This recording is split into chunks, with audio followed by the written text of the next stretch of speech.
Este episódio faz parte da série especial do Centro de Estudos da Metrópole. Olá, sejam bem-vindos a mais um Urbanidades, o podcast sobre o urbano brasileiro. Eu sou João Freitas, o seu anfitrião, e estou hoje na companhia da Isis Fernandes. Tudo bem, Isis? Seja bem-vinda. Tudo bem, João? Tudo bem para todos os ouvintes? É um prazer estar aqui. E da Bianca Tavolari, professora do INSPER e pesquisadora do SEBRAP. Tudo bem, Bianca? Seja muito bem-vinda. Olá a todos e todas, é um prazer enorme estar aqui com vocês hoje.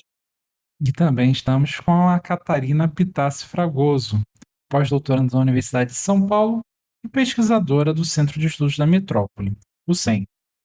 Tudo bem, Catarina? Seja muito bem-vinda. Tudo bem. Obrigada, pessoal, pelo convite. Uma honra estar aqui. Eu acho que é interessante a gente começar perguntando sobre o direito à cidade, né? E acho que para começar, a Bianca poderia falar um pouquinho sobre como esse conceito orientou os seus esforços de pesquisa e também sobre os problemas dessa definição de direito à cidade. Ótimo, Isis. Eu te agradeço demais pela pergunta. Eu tenho escrito, tenho pesquisado sobre direito à cidade há um tempo, e eu costumo dizer que a gente não tem como pensar esse conceito de uma maneira puramente teórica, né? Porque esse conceito ele tem uma data de origem bastante precisa, né? É difícil que a gente tenha conceitos que a gente consiga precisar exatamente no tempo quando eles começaram, mas no caso do direito à cidade a gente tem, né? Que vem de um livro de um filósofo francês chamado Henri Lefebvre, que chama, né? O livro chama justamente Le droit à la ville, Direito à Cidade, que foi publicado na França em 1978. Isso poderia dar a ideia de que a gente fala desse conceito porque somos todos fãs de filosofia francesa. Pode ser que muita gente seja fã de filosofia francesa, mas o fato de por que a gente fala de direito à cidade tem muito menos a ver com isso, né? Tem a ver com o fato de que todo mundo tem mobilizado esse termo, né, como fonte de reivindicação, como bandeiras, né, para suas demandas específicas que dizem respeito à cidade. Então, por isso que nesse texto que eu escrevi, é um artigo que saiu na revista Novos Estudos, do SEBRAP, que é fruto da minha pesquisa de mestrado, eu falo, olha, a gente tem que entender como tem, então, um duplo registro, né? Então, teórico-conceitual, porque, de fato, estamos falando, né, de um livro, mas, ao mesmo tempo, prático-reivindicativo. Então, a gente tem aqui uma intersecção entre essas duas coisas. Isso aconteceu desde a origem, né? Então, mesmo que a gente esteja falando de um filósofo, a gente está falando de um momento específico da história da França, especialmente de Paris, né? O Lefebvre era professor da Universidade de Nanterre, e foi nesse momento, né, que o livro foi publicado, que também tem aí uma coincidência com os movimentos, né, de maio de 68 na França. E contando tudo isso para dizer o seguinte, bom, tem esse livro, ele foi publicado na França, esse livro tinha uma tese muito ambiciosa de que a urbanização ia ser o motor das transformações sociais e não mais a industrialização. Isso significava, entre outras coisas, mudar o horizonte de emancipação e também de alienação. Então, a gente está falando da cidade como um lugar de alienação, da vida cotidiana como um espaço de opressão. Esse livro é traduzido em tradução do livro em plena ditadura militar.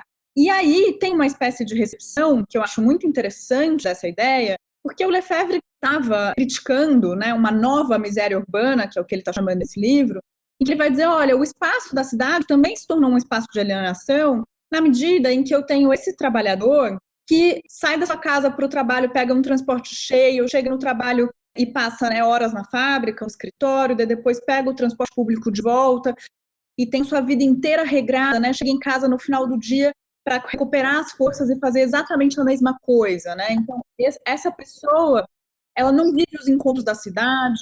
Então, vejam, né, uma crítica que a gente, talvez aqui, né, agora não, em tempos de pandemia, não, né, imagino quem tem o privilégio de ficar em casa não está pegando o metrô cheio ou o ônibus cheio para chegar ao trabalho, mas essa vida de quem mora em grandes cidades, que você tem longos tempos planejados, que a cidade é construída de uma determinada maneira que impede que a gente tenha outros tipos de relação. Mas, se a gente for pensar, esse trabalhador que o Lefebvre tem em mente, ele tem casa, tem transporte público, ele tem emprego e ele tem a possibilidade de consumo para reproduzir a vida social. Então, quando chega aqui no Brasil, na ditadura militar, essa interpretação ela é um pouco deslocada, porque a gente estava falando de movimentos sociais que estavam com demandas por transporte público, políticas habitacionais endereçadas pelo Estado, por creches, falando do custo de vida, né, e também por democracia. Então, tem aqui uma espécie de curto-circuito em que eu defendo que tem uma amálgama entre as ideias no Brasil, né, entre as ideias do Lefebvre e as ideias do Manuel Castells, que é outro sociólogo urbano bastante importante, né, também estava em Paris na mesma época com o Lefebvre, só que ele vai interpretar de uma maneira diferente qual que é o central da questão urbana, que é o título do principal livro dele, dizendo, olha, a questão principal é essa tensão que existe entre movimentos sociais organizados e o Estado, né? Não é mais capital-trabalho. Então, eu vou ter movimentos organizados em torno de políticas. E quando chega aqui no Brasil, essa discussão se junta, né? Então, eu tenho movimentos que vão falar em direito à cidade para justamente endereçar uma série de políticas públicas, de pautas de reivindicação para o Estado. Então, dizer direito à cidade é transporte público, política habitacional, espaços de lazer, espaços públicos.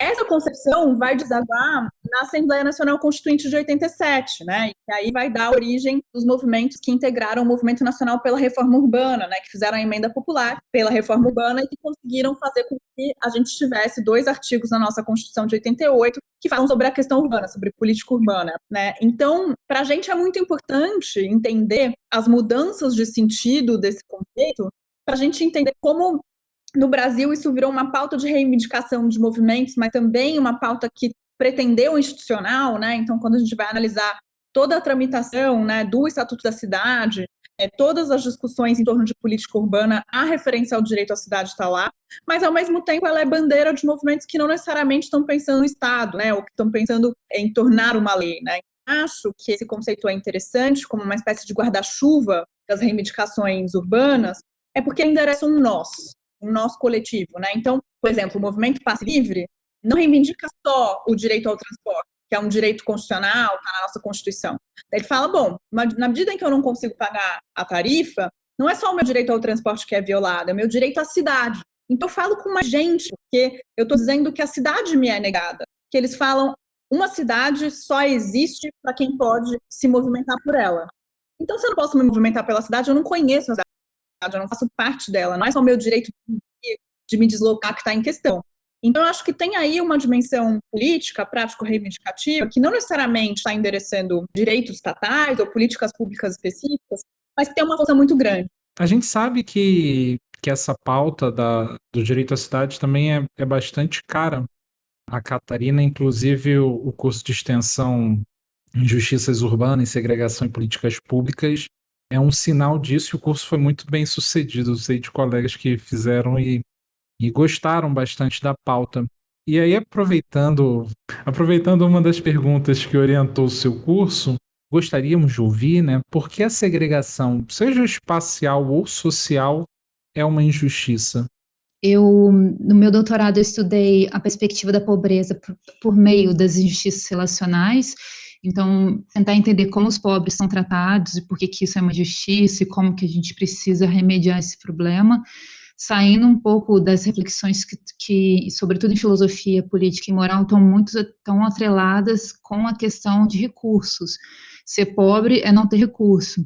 E aí tem uma bibliografia nova que está tentando mudar um pouco essa visão e trazendo como um problema de justiça o fato deles não terem o mesmo status, o mesmo reconhecimento, a mesma voz que as outras pessoas na sociedade. Isso também ser um problema, também cria um critério, né, para a gente analisar que só remediar a pobreza com a transferência de recursos, ela, apesar de ser necessária, é insuficiente. Ao mesmo tempo que eu fiz essa reflexão na minha tese, eu acabei terminando com uma proposta de programas participativos dentro da esfera local. E então eu transferi também, não só pensar o que vai ser feito em relação ao problema, mas qual é o escopo dessa política pública, e trazendo discussões mais para uma perspectiva local do que nacional.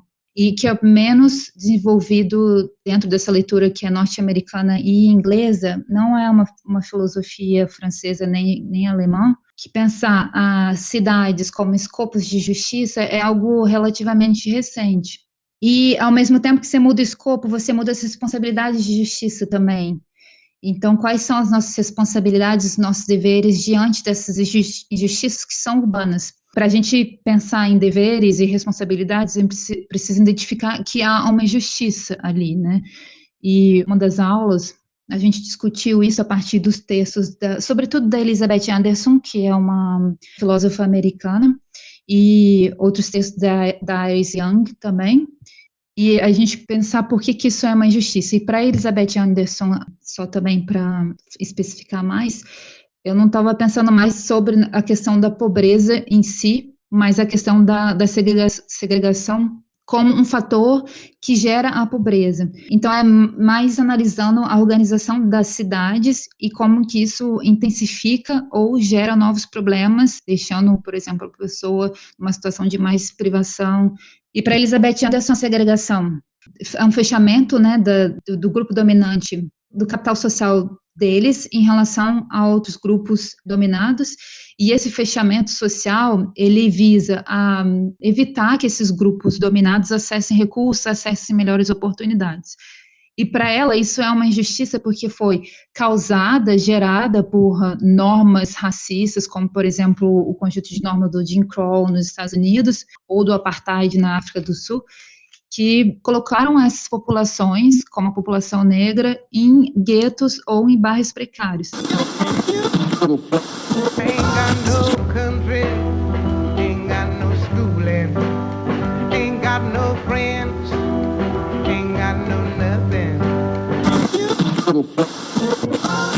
E o fato disso ter sido causado por grupos dominantes em relação aos grupos dominados já é uma injustiça por si só, porque não dá, né, poder de escolha para eles determinarem se eles querem morar nesse lugar ou não.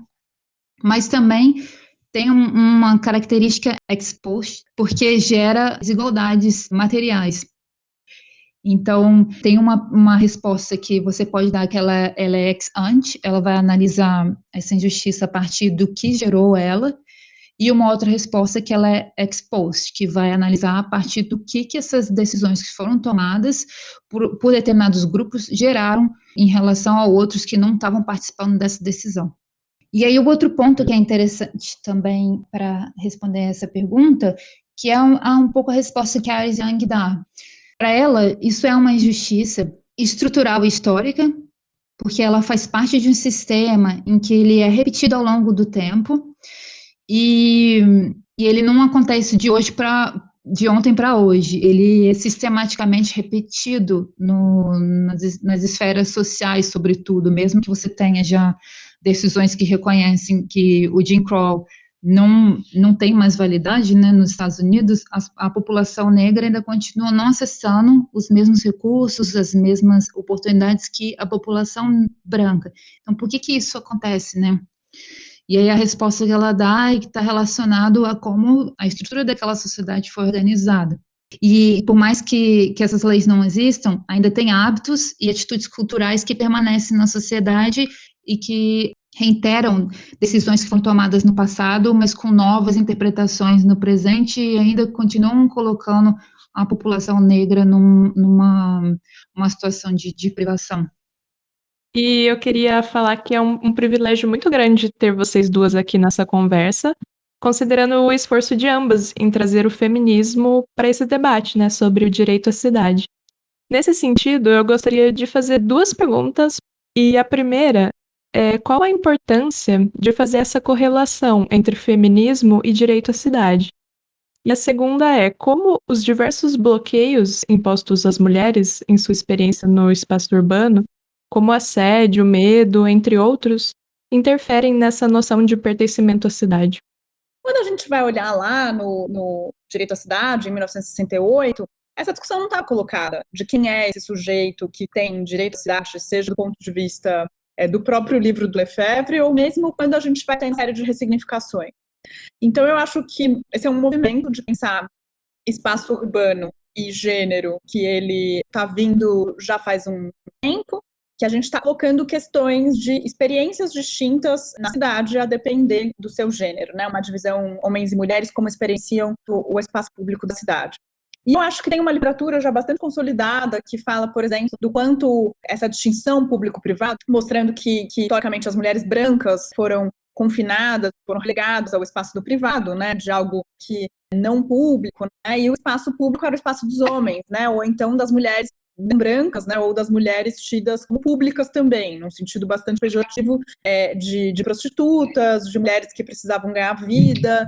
Então tem uma separação público-privado que é muito importante, né, para os estudos feministas, que também tem uma dimensão espacial, né? E aí eu acho que é importante a gente entender que tem essa intersecção racial importante, né? Porque esse espaço privado doméstico, dessa sacralidade de não se sujar na rua, de não habitar esse espaço, ele diz respeito a mulheres brancas de classe alta, né? Isso não foi a realidade da maioria das mulheres não brancas e de classe baixa que precisavam assumir posições no espaço público, apesar de todas as adversidades.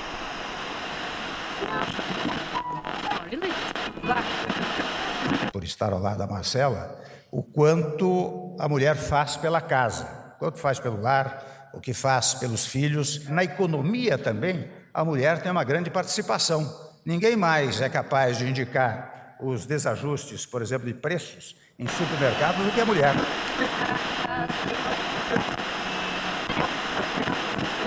Mas tudo isso para dizer que acho que é muito importante tratar sobre gênero e cidade, porque a gente começa a ver problemas, né, para falar com a Catarina, injustiças urbanas, e que isso tem consequências para como a gente pensa em políticas públicas. Então, veja, né, quando a gente começou em São Paulo, né, vou dar um exemplo concreto para mostrar aqui por que isso é importante, até do ponto de vista das políticas públicas, né, não só quando a gente está pensando, né, em violência, em segurança, que as mulheres têm muito mais experiências de violência no espaço urbano hoje do que os homens. Quando a Secretaria de Desenvolvimento Urbano começou a olhar os dados sobre trajetos no transporte público e mobilidade urbana na cidade de São Paulo, a partir de um recorte de gênero, começou a ficar claro um padrão. Um padrão que é o seguinte: olha, se os homens, na sua maioria, independentemente de sua classe, se valem desse transporte público num movimento pendular, ou seja, eles saem da sua casa, vão até o trabalho, saem do trabalho, vão até a casa, ou seja, estão fazendo um movimento linear, as mulheres têm movimentos muito distintos, porque elas não fazem movimentos pendulares. Elas saem de casa, deixam a criança na creche, passam na farmácia, compram um remédio, passam na casa de parentes para cuidar de afazeres domésticos, daí vão para o trabalho, na volta do trabalho passam no supermercado. Então, como eu atribuí uma reprodução sexista do trabalho, em que a mulher fica responsável por tarefas domésticas, eu tenho padrões de mobilidade completamente distintos. Então, se eu tivesse que pensar uma política pública para o bilhete único, por exemplo, eu penalizo as mulheres se eu coloco um espaço, por exemplo, de 2 horas de gratuidade, né, para pegar o mesmo transporte, porque elas têm muito mais paradas. Então, eu passo a ter decisões importantes que eu tenho que tomar e que eu tenho que tomar me valendo de uma perspectiva feminista. Veja, se eu quiser adotar uma política diferente de mobilidade para homens e mulheres, eu tenho uma série de autoras e autores que vão me ajudar. Mas se eu quiser não cristalizar uma identidade, uma essência do que é ser mulher na cidade, aí eu também tenho uma série de outros autores, vou ter que pensar como que eu corrijo esse tipo de distorção. Então, eu acho que tem uma série de pontos para a gente pensar, seja do ponto de vista de uma literatura de filosofia, ou mesmo, né, do ponto de vista de uma literatura que vai abordar políticas públicas, né, porque esse tema é premente, especialmente no planejamento, né? Então, quais são as mulheres que vão determinar e ter decisões do ponto de vista da cidade? Acho que um exemplo muito interessante, que para mim é um farol nos últimos tempos, que é a gestão municipal da cidade de Barcelona. A prefeita Ada Colau, né, tem, enfim, uma equipe muito interessante, de maioria composta por mulheres, e elas estão dizendo que as políticas delas são políticas feministas. Isso não quer dizer que são políticas só para as mulheres, né? Então, que eu estou excluindo, enfim, crianças, que eu estou excluindo homens adultos, né? A ideia é pensar uma política feminista no sentido de que, se é uma cidade boa para as mulheres, isso quer dizer que ela é boa para todos, né? E aqui pensando também em mulheres trans, né? Não só a biologia sendo determinada por uma política específica. Então, eu acho que tem uma série de coisas para a gente pensar. A gente poderia ficar horas aqui conversando, mas acho que esses pontos ajudam a gente a entender, né? Você sabia que o Urbanidades é apenas uma das iniciativas do Urban Data Brasil? Para acompanhar notícias sobre o cenário urbano brasileiro e receber divulgações de atividades acadêmicas, acesse a nossa página no Facebook, Urban Data Brasil, o banco de dados bibliográficos sobre o Brasil urbano. E se você está gostando desse episódio, não se esqueça de compartilhar. O Urbanidades está em todos os agregadores de podcast. Estamos também no Instagram e no Twitter. Confira o endereço para as nossas páginas na descrição do episódio. Agora voltando para a entrevista. Eu acho que esse debate também tem pontos que interessam a Catarina, e até para que a gente possa conversar um pouco disso, queria chamar a atenção para o fato da Catarina ter feito questão de trazer para a bibliografia do curso que a gente já mencionou sobre injustiças urbanas, uma literatura majoritariamente composta por mulheres. E aí, Catarina, eu queria saber, pegando esse gancho, né, como que você se inscreve nesse debate que relaciona feminismo e direito à cidade? Bom, a escolha da bibliografia também reflete um pouco do movimento que eu tento fazer na minha pesquisa. As feministas também são filósofas políticas e morais, então, mesmo que elas tenham projetos distintos, né, livros específicos para tratar da questão do gênero e livros específicos para tratar da questão das injustiças de uma maneira mais geral, eu tenho a impressão de que quando eu estou lendo elas, eu consigo dar conta de um olhar menos enviesado. E aí responder algumas questões que surgem na minha pesquisa e que eu não consigo encontrar nenhum ponto de reflexão em outras teorias que são cânones, né, de filosofia política e moral, como o livro do John Rawls ou do Ronald Dworkin, que eles também estão debatendo sobre desigualdades e questões de deveres e responsabilidades em relação aos indivíduos de uma comunidade, como que a gente reparte, né, os custos e os benefícios de um processo de luta contra as injustiças que surgem, mas eles falam de indivíduos que são neutros, né, não são indivíduos que estão posicionados de uma maneira inferior em relação aos outros, indivíduos que estão em desvantagem, mas não dá muita cor e gênero para aqueles indivíduos ali que estão tratados na teoria. Já as feministas, filósofas morais, né, como elas já vêm com um olhar mais crítico diante desses problemas, elas acrescentam algo que nessas teorias não tem. E no lugar delas proporem reformas, muitas das vezes elas estão propondo transformações, que não são só transformações em termos de políticas públicas, mas transformações teóricas também. Então, se a gente pensa, por exemplo, nessa distinção entre público e privado, que a Bianca estava falando, dentro do espaço urbanos, a gente consegue visualizar isso de uma maneira mais clara, né? Em teorias democráticas ou políticas, a gente conhece bem essa distinção. O público é um lugar em que você tem acesso mais fácil, né? Você consegue ter menos justificativas para você interferir na vida daquele indivíduo que está no espaço público. O espaço privado é aquele espaço protegido, em que que o Estado tem que proteger a privacidade dos indivíduos, né? Mas filósofos, quando olham para essa distinção muito separada entre o espaço público e o privado, como, por exemplo, a Susan Okin, que é uma filósofa liberal, mas ela acho que acrescenta um debate em termos teóricos, né? Ela vai dizer, essa distinção não faz sentido nenhum, porque onde que estaria a sociedade civil e as associações, por exemplo? Essa distinção, ela acaba sendo muito ambígua, e, ao mesmo tempo, ela serve para justificar violências contra as mulheres, como, por exemplo, o fato de, no espaço privado, o Estado não poder intervir. Você tem uma proteção ali, né, com relação à vida privada das pessoas, e tem até aquela expressão do ditado popular, em briga de marido e mulher, não se mete a colher. E como que isso, ao mesmo tempo, criou espaços para as mulheres sofrerem violências e não terem proteção nenhuma, né? E nesse sentido, queria lançar a mão aqui de uma reflexão que a Alice Young faz também, né, no livro dela sobre questões de gênero, em que ela vai colocar a questão dos corpos das mulheres, como que esses corpos eles são delimitados, né, para responderem a determinadas expectativas em que a sociedade tem em relação à mulher. E como que a gente encontra esses indícios na organização das cidades mesmo. Então, pensei que, enquanto a Bianca estava falando, de qual é o exemplo que a gente tem de que essas estruturas, elas foram montadas para segregarem esses corpos de uma maneira mais ampla, né? E é um exemplo que eu li na resenha da Bianca também, o caso dos banheiros, né? Os banheiros públicos que a gente tem acesso nos espaços das cidades, geralmente onde você pode trocar o bebê é sempre no banheiro feminino. E como que isso já determina um papel social para a mulher. A mulher que vai fazer essa troca de fralda. Mesmo que a gente tenha leis que a determinação é que todos devem ser tratados de maneira igual, A maneira como as atitudes, né, e as nossas normas sociais estão organizadas, e isso tem um impacto nas decisões do ambiente, né? E reflete também quais são as normas daquela organização. São normas feitas por grupos dominantes, em que ele te permite acessar esses espaços, mas a partir das normas deles. E isso vale para o caso da mulher e vale para o caso da população negra também. No Brasil, diferente dos Estados Unidos, você não tem um sistema legal como o Jim Crow, que segregou a população negra em guetos, em bairros afastados. São nuances nas leis ou uma hierarquia social que coloca a população negra no lugar deles, que é um pouco o que a Lélia Gonzalez expõe, né? E aí, como é que isso se reflete hoje, né, nas nossas cidades? A gente não precisa de leis que discriminam ou leis que, como o Jim Crow.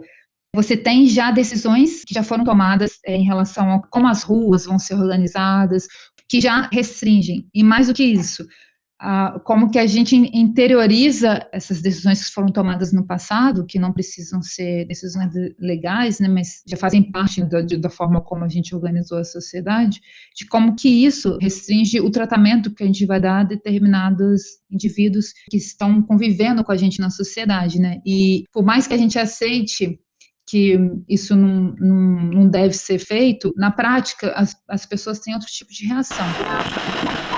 Não adianta querer, tem que ser, tem que pá. O mundo é diferente, da ponte pra cá. Não adianta querer ser, tem que ser pra trocar. O mundo é diferente, da ponte pra cá.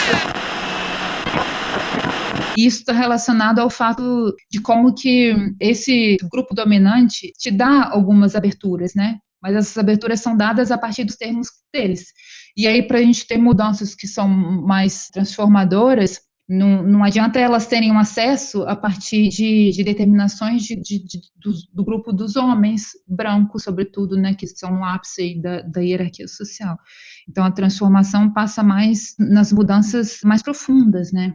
A questão da volta às aulas presenciais no contexto da pandemia tem sido um tema de disputa tanto política como científica e também moral. A Catarina vai publicar um capítulo no livro Political Philosophy in Pandemic: Routes to a More Just Future, que vai sair em setembro, em parceria com o Nicolas Brando. E eu gostaria de ouvir você falar um pouco sobre como esses impasses das aulas virtuais podem engendrar novas relações de desigualdade. Obrigada, Isis, pela pergunta. Então, esse nosso capítulo, ele é fruto de uma reflexão que a gente estava tendo ao longo da pandemia para pensar como determinadas medidas tomadas, né, pelos governos, elas criaram ou intensificaram ainda mais determinados problemas sociais. E nesse capítulo a gente focou sobre a questão do fechamento das escolas e como isso teve efeitos danosos para um grupo particular de crianças. E a gente analisa isso mais no sentido de trazer à luz alguns efeitos negativos para pensar, né, possíveis soluções no futuro. Então a gente dá um diagnóstico de uma injustiça. E a gente repartiu, né, o nosso capítulo em reflexões teóricas, mas também com um olhar não ideal, pensando a partir de alguns dados, mesmo que recentes, que a gente já teve acesso sobre a situação de algumas crianças no mundo, e aí eu tentei dar mais foco para o caso das crianças no Sul. Então, a primeira parte do capítulo é para pensar o conceito de vulnerabilidades e como isso ajuda a gente a conceituar como que esses efeitos negativos, eles são danosos. Depois a gente parte para a análise, né, da desigualdade em relação ao acesso a oportunidades, como esses fechamentos das escolas, elas intensificaram essas desigualdades de oportunidades. E depois pensar como esse fechamento das escolas, elas intensificaram e criaram riscos para as crianças que vivem em uma situação de desvantagem. Na primeira parte, a gente pensou sobre como que algumas pessoas, né, da pedagogia estavam pensando que o fato do fechamento das escolas, ele trouxe oportunidades em relação a um acesso maior a determinados conteúdos que antes era impossível para determinados grupos acessarem. Então, se as aulas elas são online, isso quer dizer que elas são abertas, né? Então, você pode ter um grupo maior de pessoas tendo acesso ao que está sendo ensinado, não sei, em São Paulo, outras do que está sendo ensinado no Rio, e trazer mais igualdade em relação ao conteúdo. Só que o que esses teóricos não pensaram é que algo básico, né, nessa relação não estava sendo colocado de maneira igualitária para todos, que para você acessar esse conteúdo, você primeiro tem que ter o acesso aos recursos necessários, né? E esses recursos, eles estão associados não só a algo básico, que é o acesso à internet, mas cadernos, livros e até mesmo um suporte familiar.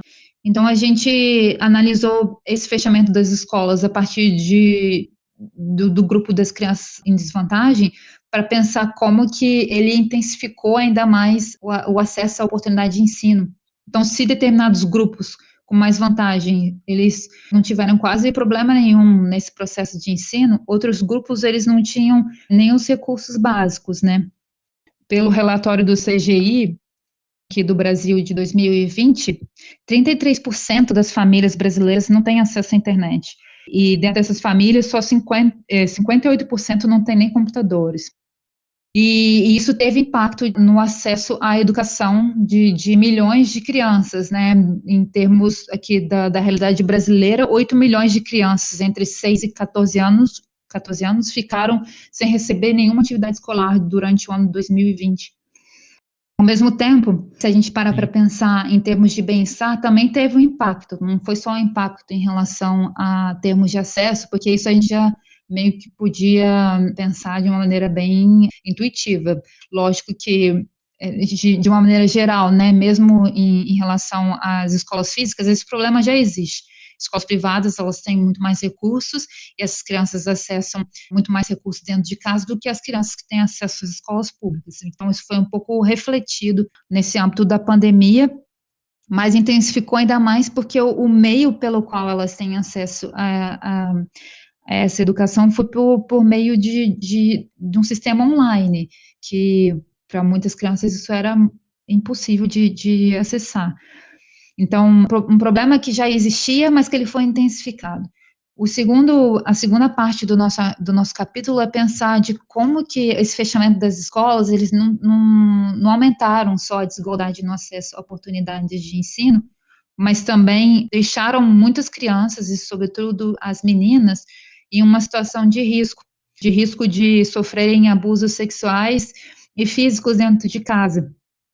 E aí é que a gente estava pensando em como esses riscos estavam afetando o bem-estar dessas crianças, né? Bem-estar no sentido da capacidade de você estar bem nutrido ou de você estar livre de violências.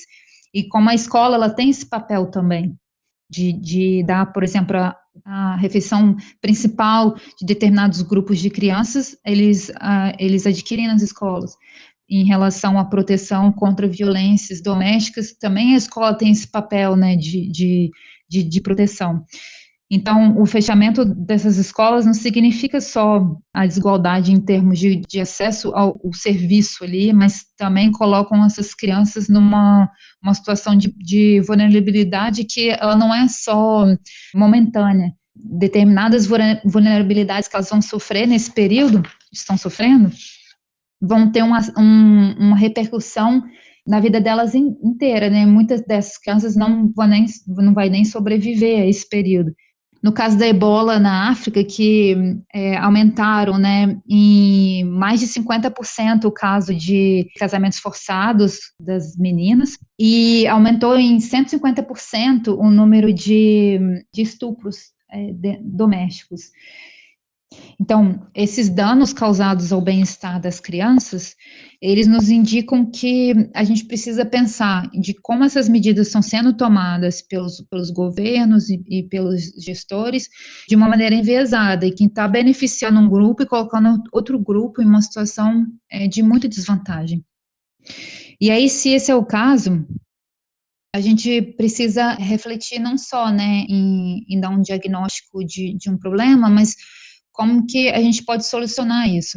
E apesar do nosso capítulo ele ser mais voltado para uma questão de um diagnóstico, a gente pensou em 2 problemas em que o fechamento das escolas gerou ou intensificou. A gente deixa dois faróis assim para pensar uma perspectiva de mudança nesse cenário. Então, se o fechamento das escolas é uma medida necessária para conter esse vírus, a gente precisa garantir que crianças, sobretudo as crianças de classe mais baixa, tenham acesso aos recursos necessários para elas acessarem essa educação. Primeiro, agradecer a parceria da Isis, sempre muito legal dividir a bancada com você, Isis. E também agradecer a confiança da Bianca Tavolari e da Catarina Pitassi Fragoso de estar aqui com a gente nesse encontro que foi, de certa forma, propiciado pelo SEM.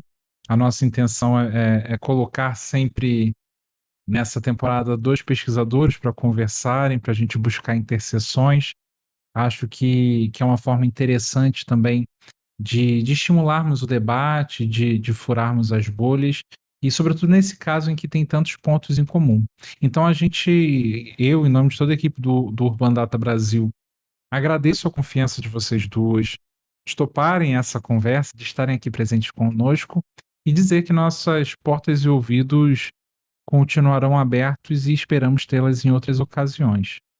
Bom, João, Isis, Bruno, foi um prazer enorme estar aqui com vocês hoje. Seria ainda mais prazeroso se a gente pudesse se conhecer ao vivo. A gente está aqui nesse momento em que a gente está no ápice da pandemia, então que as conexões entre a gente se tornam ainda mais importantes. Então o convite foi muito bem-vindo, fiquei muito feliz de estar aqui. Muito feliz de dividir esse episódio com a Catarina, que eu não conhecia. Tem um trabalho incrível, como vocês puderam ouvir ao longo do episódio, então fiquei muito, muito contente de poder conversar com ela sobre temas que me são tão caros. O João pediu para a gente fazer, se a gente quisesse um jabá, né, eu entendi assim. Exatamente. Então eu já vou chamar para quem estiver ouvindo e quiser conhecer, eu coordeno uma sessão na revista 451, que é uma revista de resenhas, e eu coordeno essa sessão que se chama As Cidades e as Coisas, é inspirado no Foucault, e que sempre, toda edição da revista tem uma resenha minha, às vezes tem uma resenha de convidados ou convidadas, e também, para além da revista física, também essas resenhas ficam no site. Então, eu acompanho livros sobre cidades, então eu imagino que possa ser do interesse de quem está ouvindo, então faço esse convite para que quem quiser dê uma olhada lá, e de novo agradeço muitíssimo pelo convite, foi um prazer enorme. Obrigada. Eu gostaria também de agradecer a oportunidade, foi muito legal estar dividindo esse espaço aqui com vocês. Obrigada, Isis, João e Bruno, e a Bianca também, porque foi muito importante para mim perceber essas pontes e que a gente continua depois as nossas conversas em outros espaços. Eu vou indicar o centro, né, onde eu trabalho, porque lá tem bastante publicações, working papers e divulgação do nosso trabalho, e eu acho que é uma maneira das pessoas também saberem o que a gente está fazendo. Então, o site chama centrodametrópole.fefeleste.usp.br, e se alguém tem interesse, né, em ler textos menores, em formatos de textos de blog, tem o site Justice Everywhere, Justice Everywhere Blog, que lá tem muitos filósofos políticos escrevendo posts sobre determinados assuntos contemporâneos que envolvam a questão de injustiça, e talvez seja interesse das pessoas que nos ouviram continuar, né, essa descoberta. De novo, eu gostaria de agradecer a vocês e aos ouvintes também. Obrigada. Esse episódio foi editado por Juliana Oliveira. Urbanidades é produzido pelo Urban Data Brasil, banco de dados bibliográficos sobre o Brasil urbano. O Urban Data está vinculado ao Centro de Estudos da Metrópole e está sediado no Departamento de Sociologia da Universidade de São Paulo. Urbanidades é feito por bolsistas e associados, sob coordenação da professora Bianca Freire Medeiros. Visite a página do Urbanidades no Instagram e a página do Urban Data no Facebook.